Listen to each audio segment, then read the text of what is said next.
नमस्ते friends. आज आपण आपला जो चॅप्टर चालू आहे हॅलोजन डेरिव्हेटिव्ह, या चॅप्टर मधला नेक्स्ट पॉइंट चालू करतोय. तो असेल preparation of alkyl halide. Preparation of alkyl halide प्रामुख्याने 3 मेथडने केलं जातं. त्यातली पहिली मेथड असेल फ्रॉम अल्कोहोल. अल्कोहोल पासून अल्किल हॅलाइड बनवणारी जी मेथड असेल ती वाईडली युज्ड मेथड आहे. म्हणजे जास्तीत जास्त वेळा हीच मेथड यूज केली जाते for the preparation of alkyl halide. आता ही मेथड जास्तीत जास्त वेळा का यूज केली जाते? कारण अल्कोहोल हे वाईड व्हरायटीमध्ये अवेलेबल आहे, त्यामुळं ही मेथड जास्तीत जास्त वेळा यूज केली जाते.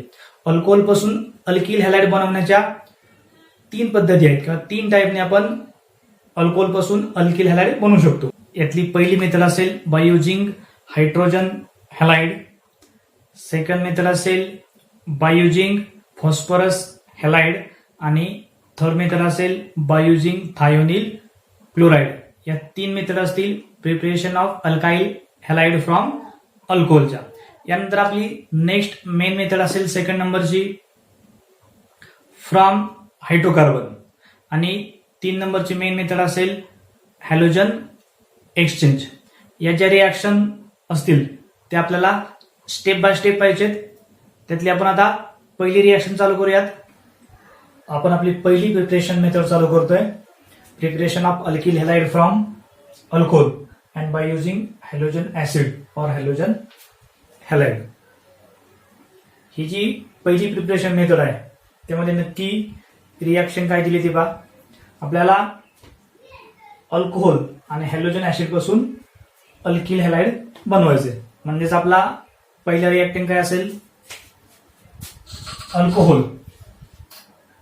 अल्कोहोल त्याचा जनरल फॉर्म्युला असेल ROH.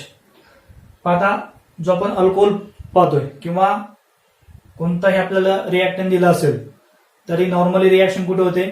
जो फंक्शनल ग्रुप असेल, या ठिकाणी कोणता अल्कोहोलचा फंक्शनल ग्रुप OH, त्या ठिकाणीच रिॲक्शन होते. कोणताही अल्कोहोल असेल तर 2 प्रकारच्या नॉर्मली तो रिॲक्शन दाखवतो.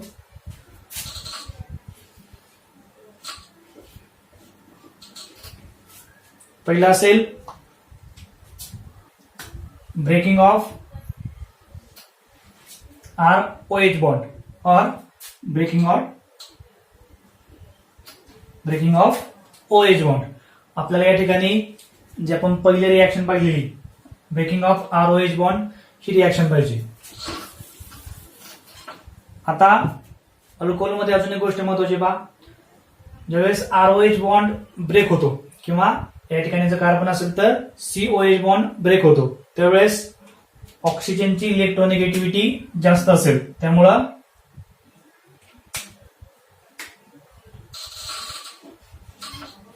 OH जाताना बॉन्डचे इलेक्ट्रॉन घेऊन जाईल, त्यामुळं OH वरती काय येईल?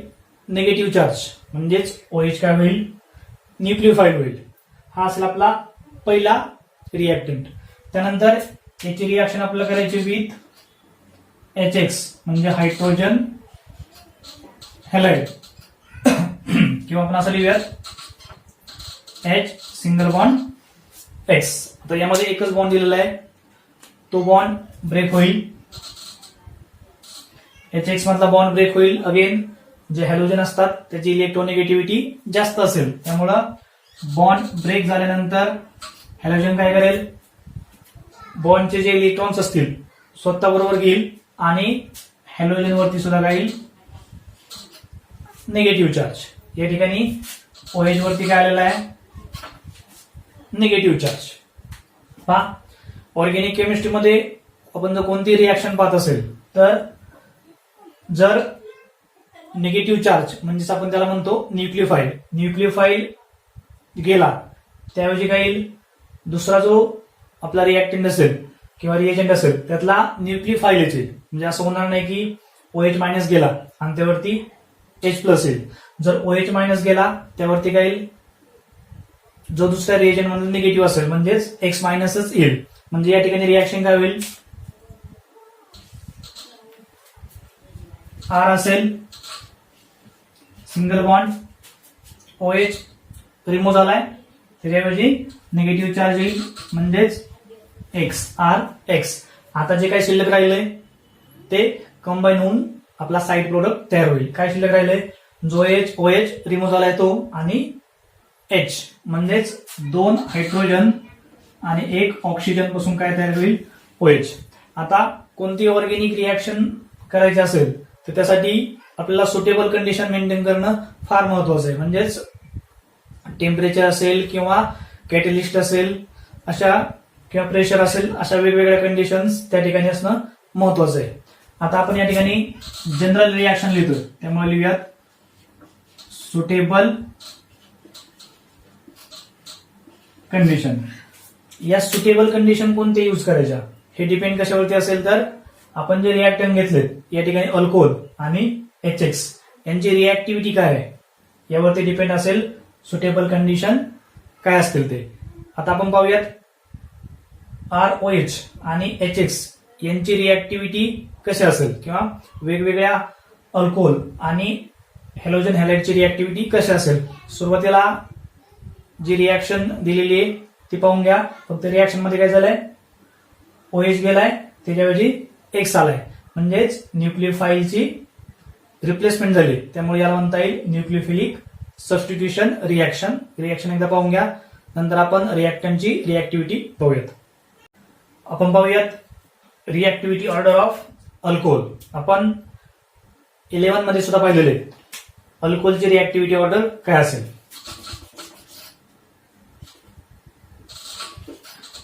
Tertiary alcohol is more reactive than secondary and secondary alcohol is more reactive than primary. म्हणजे सगळ्यात जास्त रिॲक्टिव्हिटी कशाची असेल? टर्शरी अल्कोहोलची, त्यानंतर सेकंडरी अल्कोहोलची आणि त्यानंतर प्रायमरी अल्कोहोलची. ही टर्शरी अल्कोहोलची रिॲक्टिव्हिटी जास्त का असेल हे आपण 11 मध्ये पाहिलेलं आहे. तरी पण या ठिकाणी पॉईंट आला त्यामुळे आपण शॉर्ट मध्ये पाहूयात. आता पहा in case of tertiary alcohol. Tertiary alcohol means halogen or OH group attached to the tertiary carbon. Secondary means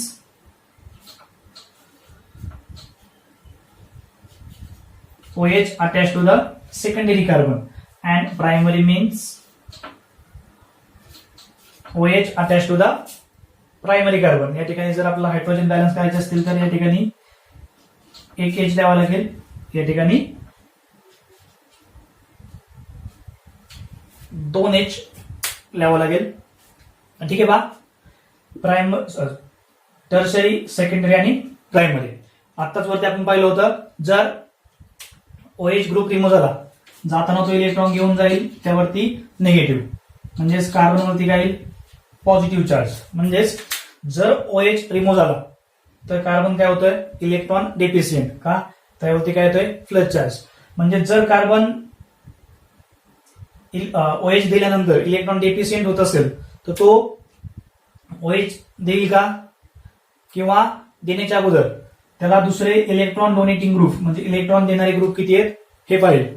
समजा कार्बन असेल या ठिकाणी 1 2 3 R ग्रुप आहेत जे कार्बनला इलेक्ट्रॉन देऊ शकतील. म्हणजेच OH गेला तरी कार्बनला एवढा फरक पडणार नाही. का? इलेक्ट्रॉन डोनेटिंग ग्रुप किती आहेत? 3. त्यामुळे तो OH इझिली देईल. त्यानंतर या ठिकाणी पहा जर OH रिमूव्ह झाला कार्बोकॅटायन तयार होईल म्हणजे कार्बन डेफिशियंट होईल, इलेक्ट्रॉन डेफिशियंट होईल. देणारे ग्रुप किती आहेत? 2 आहेत. ऍज कम्पेअर टू टर्शरी एक ग्रुप कमी आहे म्हणजे यापेक्षा तो थोडासा कमी रिॲक्टिव्ह असेल. म्हणजे जसा टर्शरी अल्कोहोल OH इझिली देईल तेवढा OH सेकंडरी अल्कोहोल देणार नाही. In case of primary alcohol जर OH रिमूव्ह झाला तर या ठिकाणी काय? कार्बन काय होईल? Electron deficient. या ठिकाणी मात्र देणारा फक्त ग्रुप काय? एकच आहे म्हणजे इलेक्ट्रॉन डोनेटिंग ग्रुप फक्त एकच आहे. त्यामुळे या प्रायमरी अल्कोहोल मध्ये OH मायनस इझिली रिमूव्ह होणार नाही. म्हणजे जर आपल्याला रिमूव्ह करायचा असेल तर काही स्पेसिफिक कंडिशन यूज करावं लागतील, हीट किंवा सुटेबल रिएजंट जे OH मायनस रिमूव्ह करतील. आता पहा जेवढा OH पटकन देईल तेवढा तो कंपाऊंड काय असेल किंवा अल्कोहोल काय असेल? जास्त रिॲक्टिव्ह. या ठिकाणी आपण पाहिलं टर्शरी मध्ये OH पटकन रिमूव्ह होईल, सेकंडरी मध्ये त्यापेक्षा थोडंसं डिफिकल्ट असेल आणि सेकंडरी मध्ये थोडंसं डिफिकल्ट असेल आणि प्रायमरी मध्ये सगळ्यात जास्त डिफिकल्ट असेल OH रिमूव्ह करणं. त्यामुळेच यांची रिएक्टिव्हिटी ऑर्डर काय असते, टर्शरी सगळ्यात जास्त रिएक्टिव्ह असेल, सेकंडरी त्यापेक्षा थोडा कमी रिएक्टिव्ह असेल आणि प्रायमरी सगळ्यात कमी रिएक्टिव्ह असेल. ही रिएक्टिव्हिटी ऑर्डर लक्षात ठेवा का. जर तुम्ही JEE मेन्स किंवा नीटचा स्टडी करत असाल तर या रिएक्टिव्हिटी ऑर्डर फार महत्वाचे आहे. हे झालं अबाउट अल्कोहोल. आता in case of aldehyde, aldehyde मध्ये जे आपण 3 हॅलोजन हॅलाइड्स यूज करणार आहेत, आपण हॅलोजन हॅलाइड जे आपण 3 हॅलोजन हॅलाइड यूज करणार आहेत, HCl, त्यानंतर HBr आणि HI.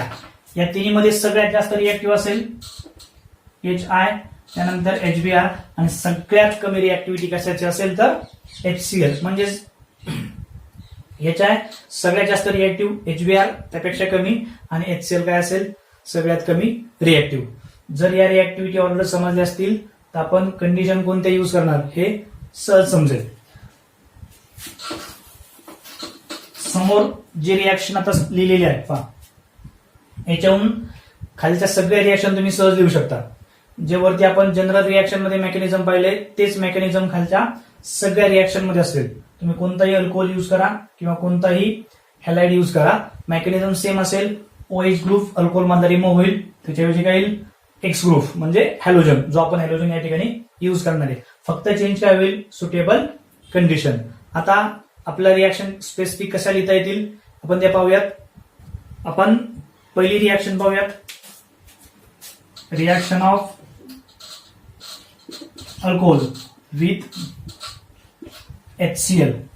फक्त या ठिकाणी काय चेंज केलाय आपण स्पेसिफिक एक्झाम्पल घेतलंय, म्हणजे हॅलोजन कोणता घेतलाय क्लोरीन. आपण कोणती कंडिशन यूज करावं लागेल हे पाहूयात. अगोदर रिएक्शन काय होईल मी सांगितलं, वरती जे मेकॅनिझम असेल सेम त्याच पद्धतीने काय होईल रिएक्शन. काय होईल रिएक्शन, जो OH ग्रुप असेल तो रिमूव्ह होईल आणि त्याच्याऐवजी काय येईल Cl, म्हणजे OH आणि Cl एकमेकाला सबस्टिट्यूट करतील आणि काय कंपाऊंड तयार होईल R OH निघून जाईल, त्याच्याऐवजी काय होतंय Cl. आता काय शिल्लक राहिलंय OH आणि H साइड प्रोडक्ट प्रत्येक वेळेस आपल्याला तोच मिळेल H2. आता या ठिकाणी कंडिशन कोणती यूज करावं लागेल. मी सांगितलं होतं की ROH जर आपण प्रायमरी अल्कोहोल घेतला तर प्रायमरी अल्कोहोल काय असेल सगळ्यात कमी रिएक्टिव्ह आणि HCl सुद्धा काय असेल हॅलोजन ऍसिड मधला सगळ्यात कमी रिएक्टिव्ह. त्यामुळे या ठिकाणी रिएक्शन होण्यासाठी जर प्रायमरी अल्कोहोल घेतला तर OH बॉन्ड ब्रेक करण्यासाठी आपल्याला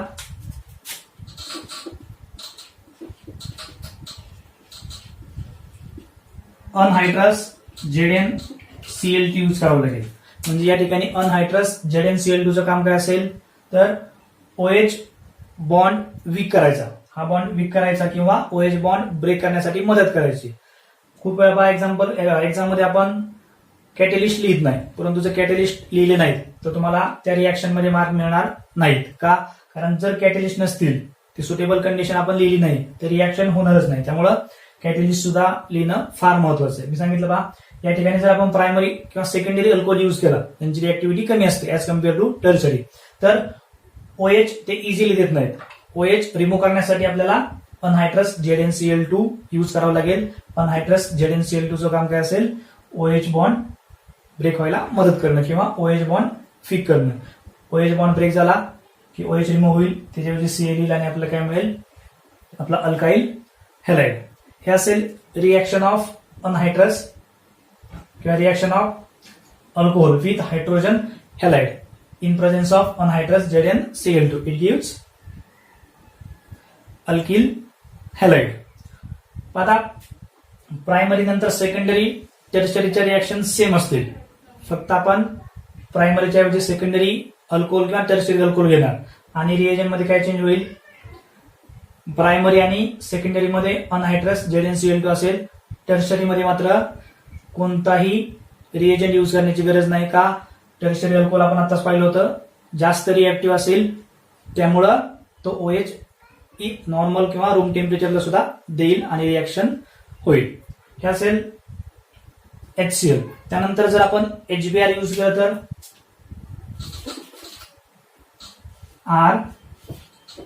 ROH प्लस HBr. आपण कंडिशन काय असेल ते नंतर पाहूयात. मी सांगितलं मेकॅनिझम सेम असेल.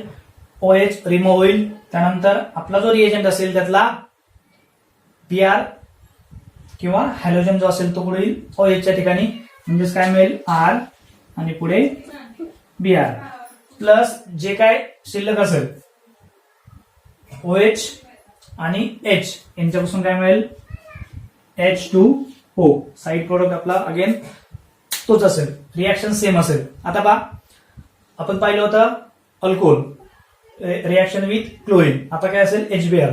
मी अगोदर सांगितलं होतं की HBr हा HCl पेक्षा काय असेल जास्त रिएक्टिव्ह असेल. HBr जास्त रिएक्टिव्ह असल्यामुळं तो रिॲक्शन पटकन करेल, परंतु आपण HBr स्टोअर करून ठेवू शकत नाही. असं नाही की आपण एखाद्या बॉटलमध्ये HBr ठेवलाय आणि ज्यावेळेस आपल्याला रिॲक्शन करायची त्यावेळेस तो HBr अल्कोहोलमध्ये मिक्स केला आणि रिॲक्शन झाली. HBr हा हायली अनस्टेबल आहे, म्हणजे खूप जास्त रिएक्टिव्ह आहे. त्यामुळे तो आपल्याला रिॲक्शन होत असताना त्याच सिच्युएशनला तयार करावा लागतो. एकतर आपण दोन प्रकारचे HBr घेऊ शकतो. पहिला असेल कंटिन्युअस बॉइलिंग 48% HBr. पहा, कंटिन्युअस बॉईल होत असणारा 48% HBr यूज करू शकतो, किंवा NaBr H2SO4. म्हणजेच रिॲक्शन होत असताना NaBr आणि H2SO4 मिक्स करून आपण HBr तयार करू शकतो. HBr आपण रिॲक्शन होत असताना त्या सिच्युएशनला तयार करतो, त्यामुळे आपण एरोच्या वरती काय लिहिलंय NaBr H2SO4. पण आपली मेन रिॲक्शन काय असेल HBr. हे असेल reaction of alcohol with HBr. Mechanism बाकी सगळ्या गोष्टी सेम असतील, फक्त रिएजंट चेंज होतील. दोन रिॲक्शन व्यवस्थित पहा. आपले नेक्स्ट रिॲक्शन असेल पहा reaction of OH with hydrogen iodide किंवा हायड्रोआयोडिक ऍसिड, किंवा आपण त्यालाच म्हणतो HI. अगेन याची कंडिशन काय असेल ते आपण नंतर पाहूयात. अगोदर रिॲक्शन काय होईल. या ठिकाणी वरती पहा हीट सुद्धा दिली जाते थोड्या क्वांटिटीमध्ये, depend upon primary, secondary, tertiary alcohol कोणता असेल त्यानुसार. त्यानंतर जी नेक्स्ट रिॲक्शन असेल त्यामध्ये सुद्धा मेकॅनिझम जसं आपण वरच्या रिॲक्शन मध्ये पाहिलं सेम असेल. आता तुमच्या लक्षात आलं असेल, पटकन रिॲक्शन सुद्धा सांगता येईल. काय होईल OH न्यूक्लिओफाईल रिमूव्ह होईल, त्याच्याऐवजी काय येईल आयोडीन, म्हणजेच R. OH च्या ऐवजी काय येईल iodine plus H2O side product fix असेल. अगेन अगोदर सांगितल्याप्रमाणे HBr पेक्षा जास्त रिॲक्टिव्ह काय असेल HI. म्हणजे HI सुद्धा काय असेल खूप जास्त रिॲक्टिव्ह, म्हणजे अनस्टेबल, म्हणजेच तो आपण जास्त वेळ प्रिपेअर करून ठेवू शकत नाही. ज्यावेळेस रिॲक्शन चालू आहे त्याच वेळेस आपल्याला तो प्रिपेअर करावा लागेल. रिॲक्शन चालू असतानाच आपण प्रिपेअर करतो, त्यामुळं ज्या रिॲक्टंट पासून आपण HI प्रिपेअर करतो तो आपण एरोच्या वरती लिहिणार आहोत. या ठिकाणी पहा वरती आपण HBr कसा प्रिपेअर केलाय NaBr प्लस H2SO4. या ठिकाणी NaI प्लस H2SO4 लिहू शकतो का. या ठिकाणी यूज करतात 95% फॉस्फोरिक ऍसिड H3PO4. आता या ठिकाणी जो फॉस्फोरिक ऍसिड आहे तो का यूज केला. वरती जसं आपण NaBr H2SO4 यूज केलं होतं तसं या ठिकाणी NaI आणि H2SO4 का यूज केलं नाही. याचं एक रिझन असेल पहा. H2SO4 हा गुड ऑक्सिडायझिंग एजंट आहे. तो गुड ऑक्सिडायझिंग एजंट असल्यामुळं आणि HI हा सुद्धा काय खूप जास्त रिॲक्टिव्ह आहे, त्यामुळं H2SO4 जो HI असेल त्याच्याबरोबर रिॲक्शन करेल आणि HI बरोबर H2SO4 रिॲक्शन करेल आणि त्यापासून काय मिळेल I2 मॉलिक्यूल. आपल्याला काय पाहिजे HI. त्यामुळं H2SO4 यूज करत नाही तर फॉस्फोरिक ऍसिड यूज करतात इन प्लेस ऑफ H2SO4. म्हणजेच HI बनवण्यासाठी त्या सिच्युएशनला NaI आणि H3PO4 यूज करतात. हे असेल कंडिशन फॉर HI. या रिॲक्शन लक्षात ठेवताना नीट किंवा JEE मेनच्या दृष्टीने अजून काही गोष्टी महत्वाच्या आहेत पहा. या ठिकाणी जे आपण यूज केलंय anhydrous ZnCl2 and HCl. If concentrated HCl plus anhydrous ZnCl2, जर हे दोन आपण एकत्र मिक्स केले त्याला म्हणतात ल्युकास रिएजंट.